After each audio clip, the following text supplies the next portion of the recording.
co-founder of the Committee to Unleash Prosperity. And as much as I like the name of this program, Freedom and Prosperity Radio, the Committee to Unleash Prosperity is perhaps an even cooler name. We just had Phil Kerpen on a couple of weeks back, along with Art Laffer and Steve Forbes. And our next guest, I'm always 6 inches taller and a better dancer, for talking with Stephen Moore. Stephen, how are you? And welcome back to the program. How are you doing? Hope everyone in your world is okay. Hey, Joe, I'm doing just fine. We're hanging in there. I'm obviously disappointed in our rather dim-witted governor in Virginia who wants to keep our state locked down until, the middle of June, which is insane. Of course. The stupidest thing I've ever heard from a politician ever. So it's I think that we really, as Virginia residents, really express our incredible frustration and displeasure with this governor for that decision that will do significant damage to the great economy of the state of Virginia. Oh, absolutely. And you're already seeing it. You know, he's there.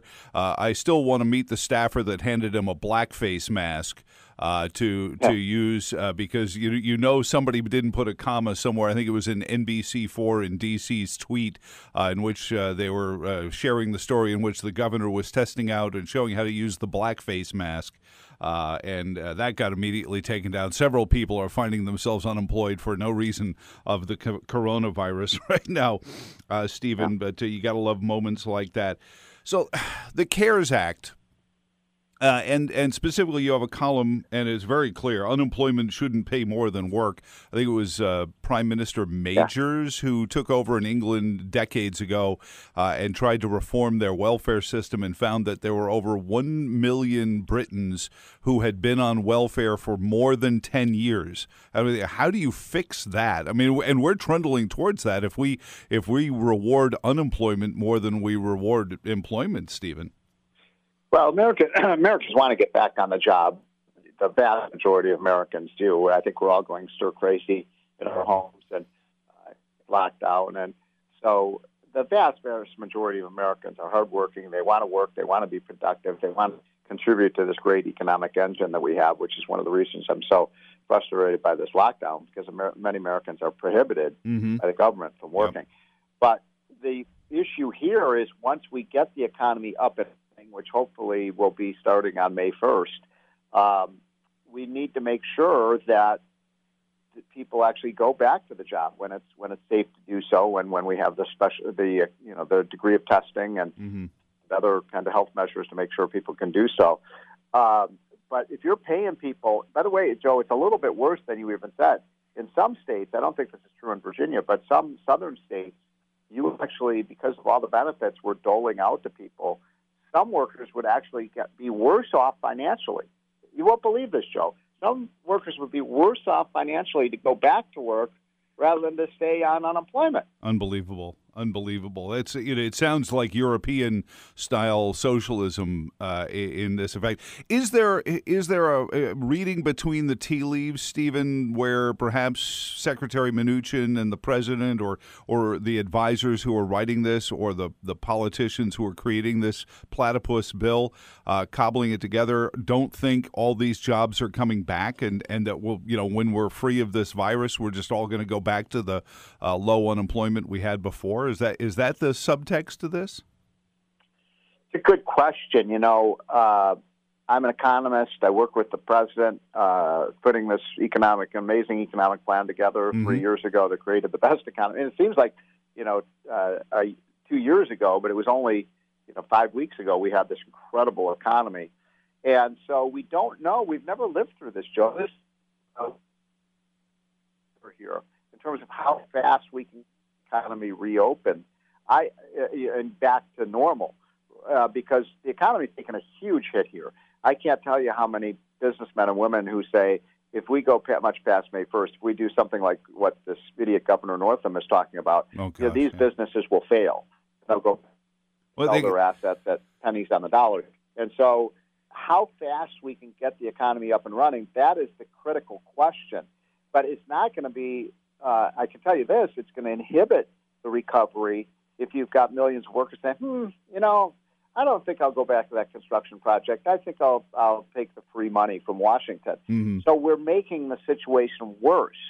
not better, because we want to get this economy. We want what's called, Joe, a V-shaped recovery. So we're going to see a significant decline. Mm-hmm. In the second quarter. We saw the 10 million people signed up for unemployment insurance just last week. So we want to boom out of this and come out of it really quickly. And that's why it's putting in policies that actually inhibit the recovery are very counterproductive. And I do worry too, Joe, that we're just all the businesses, all the workers that are signing up for all these free benefits. I just worry as a person like you who loves liberty and freedom and free enterprise. Are we developing a dependency culture on government that will last longer than just this coronavirus episode? Well, and that's what I worry about too, because we see it in Munchausen syndrome. I use the phrase Munchausen's by government syndrome, where government creates a problem and then insists they're the only ones who can come and fix it. Now, this one, I'm not denying that there is a real virus that's really killing people, especially the weak and the elderly. But that being said, you are perhaps one of the closest economists to the president. Is there an issue where your advice isn't getting through Steve Mnuchin to the president? Are there people who are saying no, Moore and Laffer and Kirpin, they're nutty, they don't understand the virus? Why does it seem like your thoughts are not getting to the president? Well, the president wanted a good recovery plan that would provide some temporary aid to workers and some temporary loans to employers, which is something I very strongly favored, because we don't want businesses to go bankrupt during this running, starting May 1st or June 1st or whatever it might be, so that we get a big recovery. Those were businesses that were healthy and profitable 5 weeks ago. Yeah. So the answer to your question is, why haven't we got better? Because this has to go through Congress, right? The president, has to have legislation, and I know that your listeners are very politically well educated. They know what Nancy Pelosi did, right? Oh, they know that she held up this bill by a week. They know that she wanted money for Planned Parenthood and the National Endowment for the Arts and Green New Deal unions. She used it as a Christmas put ornaments on. And again, Joe, they're going to do that again in this next round. I guarantee you it. Pelosi and already saying they want Green New Deal, they want Medicaid for all, they want massive increases in spending for state governments. They're doing this. What was it that Rahm Emanuel said? Remember? Crisis is a terrible thing to waste. Unfortunately, that's the way the left is approaching this. I wish Trump would basically be more. I have one complaint about Trump, and I love the guy. I worked for him. I think he's done an amazing job with our economy. I want him to be like Reagan and go over the heads of the media and the Congress and just say, this is what we are going to do. Mm-hmm. Pelosi, don't negotiate with her. Don't make her the co-president. Tell the people what it is. For example, we should be suspending the payroll tax for the rest of the year and get every worker a pay cut and every employer a reduction in their payroll costs. That'll get America back to work. And that is something the president talked about, Steve, is that kind of thing. And I'm still waiting to hear from the first government agency, whether it be a county, a city, a state, to say, hey, while you're not working, we're not going to ask for your property tax for the next 3 months because your business can't generate any revenue. So we're not going to take your property taxes as well, because I don't see that anywhere. I see the state saying, no, you got to pay us. As a matter of fact, we're going to pass budget increases while you guys are all locked in at home. And the state is no different. 20% increase in the state budget, 17 wholly new taxes here in the Commonwealth. And so Joe, this is a really important point to make. I'm so glad you brought this up. State governments are going to face a lot less. They're going to have a lot less revenue this year, right? Because people aren't working, so they're paying less income tax and they're not buying as much stuff. So they're going to pay less sales taxes and things of that nature. Can you show me where the state is preparing for this by cutting back on their expenditures? In fact, if anything, as you said, all the agencies are increasing their budgets. And you know why? They think they're going to get a big, big bailout from Uncle Sam. And that's something I told people.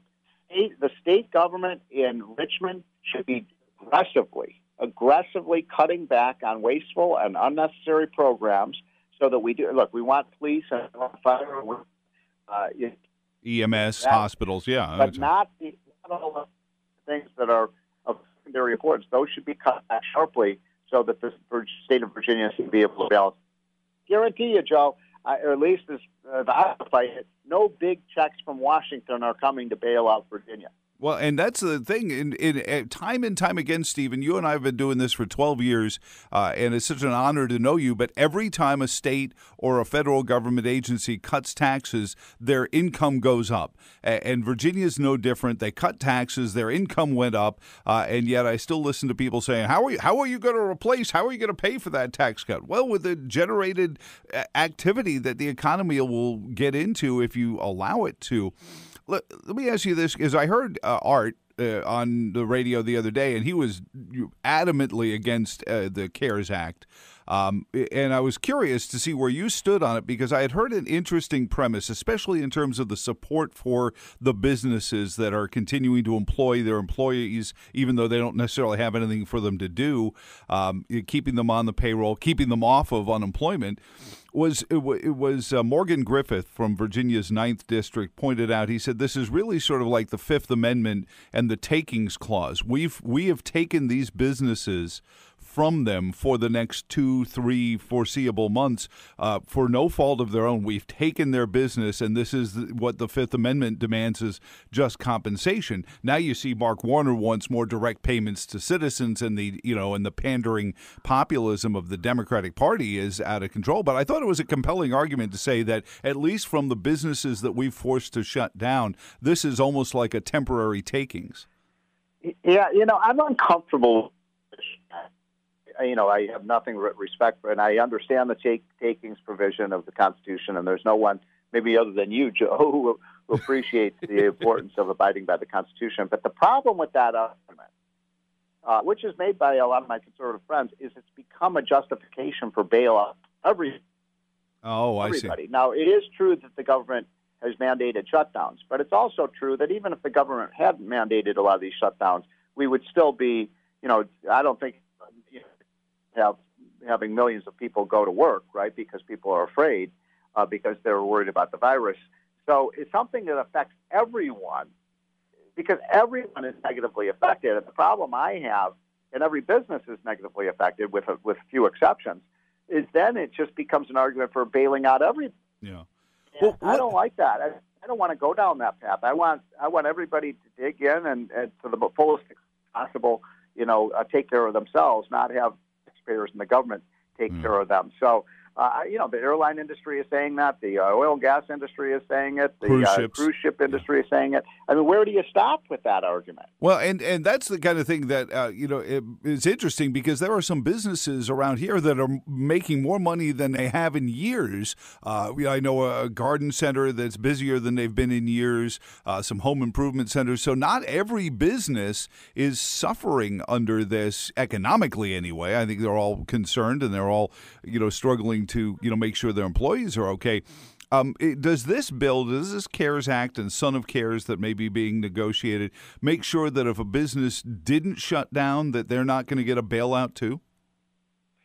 Well, what's happening now, unfortunately, there are a lot of problems with this bill. It's not a good bill. I'm not quite as negative about it as my friend Art Lapper, who's my best friend in the world. Yeah. But I think there's a lot of ugly stuff in this. And one of the things we did wrong, and that we're going to high price for, potentially hundreds of billions of dollars. Remember that used to seem like a lot of money. Today it seems like the truth. Dollars is we basically said to businesses, if you keep everybody on your payroll, these loans that we're giving you are going to be converted into grants. In other words, you don't have to pay it back. Right. I have a big Art. Yeah, Steve, I lost you right there when you said you had a big something. I presume you said... Oh, sorry. I have a big problem with converting this program from loans to businesses to grant payments. In other words, we're giving them forgiveness on the loans. The problem with that, Joe, is that now what's happening is those businesses you were just talking about, I'm getting 20, 30 calls a day from business owners saying, how do I get this free money from Washington? You mean these are businesses that were never going to lay off people in the first place. They say, wait a minute, I can get a $5 million loan from the government and then I don't have to pay it back? Hey, that's awesome. Yeah. And so we're going to be paying out a lot of money to businesses that weren't going to lay off people at all. So it's an example of the stupidity sometime of our government. The next bill, you asked me about the next bill, Joe? Yeah. That has to be that we have to start with one premise. I hope you will echo this because we at the Committee to Unleash Prosperity are ringing this from the mountaintops. No more government spending. No more spending. We did $2 trillion in this last bill. We're done. The next bill is about what you were talking about, Joe, incentive-based tax cuts, like suspending the payroll tax. How about a waiver from lawsuits for businesses so they can hire back their workers? Yeah. How about other kinds of things that help businesses get back going, but not government programs? No more welfare, no more aid to states, no more of this stuff. We just borrowed $2 trillion. We don't have an unlimited credit card. They seem to act like they do, Stephen. They don't realize how much they're teetering us. I'm conflicted because I have two questions I want to ask you, but I want to ask this one first. How precarious is our status as the reserve currency? I've read numerous pieces saying CARES Act is done. That's it. We're done. We're not going to be the reserve currency. No. And what do you think? No. I mean, look. What other currency you're gonna get euros? Yuan? Or you're gonna get yen or no? The U.S. is every time you have a crisis like this, people buy dollars. They don't sell them. So I'm not worried about that. What I am worried about, Joe, because I am an investor in a cryptocurrency company. A cryptocurrency is a private currency, and I think after this crisis, you're going to see a big boom and people turning away from government fiat money, because we're not the only country that's borrowing. Every country is borrowing. I think a lot of people are going to lose faith in government currencies, and they're going to start investing in these private cryptocurrencies that might be backed by gold or other types of assets. So that's something to keep an eye on. Well, the history of democracies, and we weren't supposed to be a democracy. I think we've wound up as one. The history of democracy is economic collapse followed by anarchy, followed by a dictator, and I'm not looking forward to that, Stephen. Well, look, we're going to get through this, folks. I'm not trying to be excessively negative. If we can get the economy starting up on May 1st in certain areas of the country where it makes sense to do it, and if you get certain industries going, and then we get the testing, I think by the end of the summer, we could actually potentially be back on the track we were before the coronavirus hit. My worry is that if we do what people like Governor Northam is talking about, keeping the economy shut down by the middle of June or after, later, then it's going to take years to recover. Yeah, so if you get all the way through the summer without getting us started up again, and then, never mind the fact I was talking to Ann Schuchat from the CDC, Dr. Schuchat, I was imploring her to help us come up with a way so we don't have to do this every time a new virus comes out. And then within hours, Dr. Fauci said it's because it incubates in the throat. Okay, let's work on things we can do in the throat that kills this thing before we start spreading it. And then the bandanas start coming out, and maybe that's the new haberdashery. Nobody's wearing neckties anymore, so maybe we'll switch to bandanas. Right. Joe, there's an important point here. This is really, really critical. The Center for Disease Control falls down on the job in a major, major way. The purpose for the Center for Disease Control, and we give that agency about $10 billion a year. Why do we have a CDC? Protect us from pandemics. The fact that if you looked at their website 2 months ago, it was about gun violence, it was about LGBTQ issues, it was about climate change. They totally took their eye off the ball. They got away from their core mission, which is to prepare us for pandemics, which happen every 20 or 25 years. And we're paying a high price for that. They had testing kits that didn't work. Korea and China and other countries had tests before we did. We are paying a very, very high price for that. The lesson here is now everybody's saying, we have to turn to big government to rescue us and to rebuild our economy. They're the people who exacerbated the crisis in the first place. Right. And to be fair, I mean, the president has been trying to drain this swamp, but this swamp has been so big, so full for so long that this is just another example of it, Stephen, is the CDC and its inability to move. And even, you look at the way the hospital systems have responded, it's the small little independent operators where all of these innovations are coming out of. And we're also seeing, by the way, the World Health Organization and how completely incompetent they were. Joe, can we not give another penny to the United Nations and the World Health Organization? These are awful organizations that also did nothing to alleviate the crisis. They probably made it worse. You just triggered me on last one, Stephen. I'm so sorry. I get so rarely an opportunity to talk to you, but my dear friend, former Congressman Tom Garrett, said this on his radio show, and then Senator Bachmann said it about 3 days later. Can we get some of this money back by telling China, all that money you've bought of our debt, we're done with it. Tear it up. Whether whatever you want to call it, but just as a war crimes deposition. Yeah, it's a war crime. It's a reparation payment for them deceiving the world, causing one of the worst pandemics for deviousness. I think that's an interesting idea. I think they have to pay reparations, or what was the term you used, a war crime, because this was a war crime, and they did it intentionally. And, well, I shouldn't say they're so incompetent. It might have been just incompetence, but it doesn't matter. They should pay crimes they have committed against humanity here. Yeah. Former Congressman Garrett compared it to if you lived in an apartment complex and your neighbor started a grease fire and then didn't call the fire department, and your house. That's exactly right. So it seems like Stephen Moore, again, it's let me give you the web address. It's committee2unleashprosperity.com, all one word, no numbers or anything, just committee2unleashprosperity.com. Steve Moore, best to you. And by the way, Joe, Phil. we just one last thing out. We just started a newsletter. Every morning we blast out to people on email that gives you the real story of what's happening with the economy and the coronavirus, because you're not getting it from the fake media. So it's free if people want to get it. It's just 4 or 5 items every morning. Okay, but, great. People love it. So just sign up for it on the website, and it'll get delivered by email?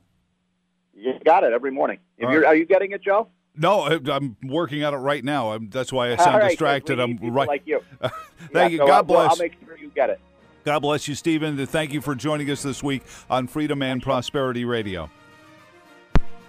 Up next, Eric Pratt, who is the Senior Vice President of Gun Owners of America. Have you seen the gun sales? You thought things got crazy after the General Assembly session? Gun sales have broken those records in the Commonwealth. Next on Freedom and Prosperity Radio.